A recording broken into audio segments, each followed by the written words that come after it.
উপদেষ্টা এবং সমন্বয়কারী সবকটার বিচার বাংলা মাটিতে হবে। আজকে তুমি জানো আমাদের মোহাম্মদ হোসেন মায়ের বাড়িতে আগুন, এইগুলি সে করে বেড়াচ্ছে এবং সমস্ত এই ইচ্ছা মতো। আমরা তোমাদের যে দেশে আছো সেই দেশে ডেনমার্ক আমেরিকা সবাই এখানে আছি আপা, ডেনমার্ক আমেরিকা সবাই আছি।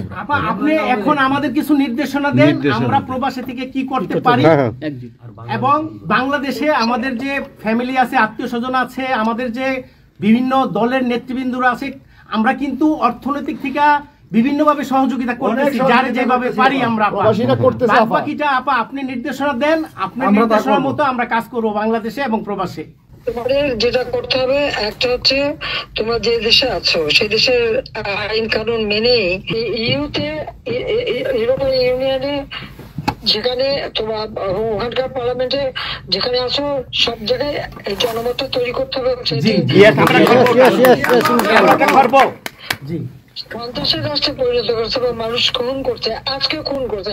কাজে তোমরা এই বিষয়গুলি তোলো আর আত্মীয় স্বজন বন্ধু বান্ধব পরিচিত যারা আছে খুবই কষ্ট আছে তাদেরকে সাহায্য করো। মামলা দিয়ে দিয়ে আমাদের নেতা কর্মীদের চরম হয়রানি করে যাচ্ছে, তাদেরকে সহযোগিতা করা, এই যে আইনজীবী ঠিক করা এবং আন্তর্জাতিক ভাবে কিভাবে মানে এদেরকে জনমত সৃষ্টি করা, সরকার যে অপকর্মগুলি করছে সেগুলি তুলে ধরা, এই কাজগুলি তোমাদের আমরা করব। আপা একটা জিনিস একটু সন্দেহ লাগতেছে আপা, দলের সাথে তোমরা থাকবা, কাজ করবা আর দেশের ভিতরে মানুষকে যে এই সরকারকে না তাড়ালে দেশের মানুষের মুক্তি দেয়, যে এরা জঙ্গিদের সাথে হাত মিলিয়ে এই নিউজ যাকে সবচেয়ে বেশি সুবিধা আমি দিচ্ছি, গ্রামীণ ব্যাংকে 400 কোটি টাকা আমি দিয়েছিলাম যখন 96 সালে সরকারে ছিলাম, ব্যাংকটা বসে যাচ্ছিল। আমাদের অপরাধটা কি ছিল? কারণ ইউনুসের কথায় তারা এই হত্যাকাণ্ড চালিয়েছে এবং সেটা তারা বলছে। 15 জুলাই থেকে এরপরে এই পর্যন্ত যত হত্যাকাণ্ড হচ্ছে, অগ্নিসংযোগ সবকিছু ইউনুসের নির্দেশেই এই এত বুকের মায়ের কোল খালি হয়েছে, এত পুলিশ মারা গেছে, আর সব থেকে মারা গেছে তো আওয়ামী লীগের নেতা কর্মী। শুধুমাত্র ক্ষমতা লোভে এই লোকটা এইভাবে তার ম্যাটিকুলাসলি ডিজাইন করা অর্থাৎ সুপরিকল্পিত একটা প্ল্যান করে এই হত্যাকাণ্ড ঘটিয়ে সে সংবিধান লঙ্ঘন করে অবৈধভাবে ক্ষমতায় বসে আছে। এখন উনি নাকি আমাদের বিচার করবেন, সে নিজেই খুনি। ইউনুস নিজে খুনি, তার সমন্বয়করা খুনি।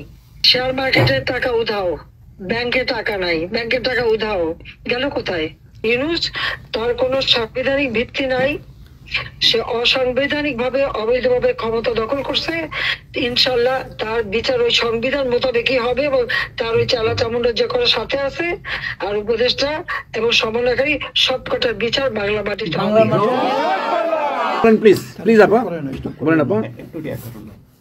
আমি যে কথাগুলি বলি রাখো, তোমার রেকর্ড করে রাখো, তোমার প্রচার করো, আমার আপত্তি নেই।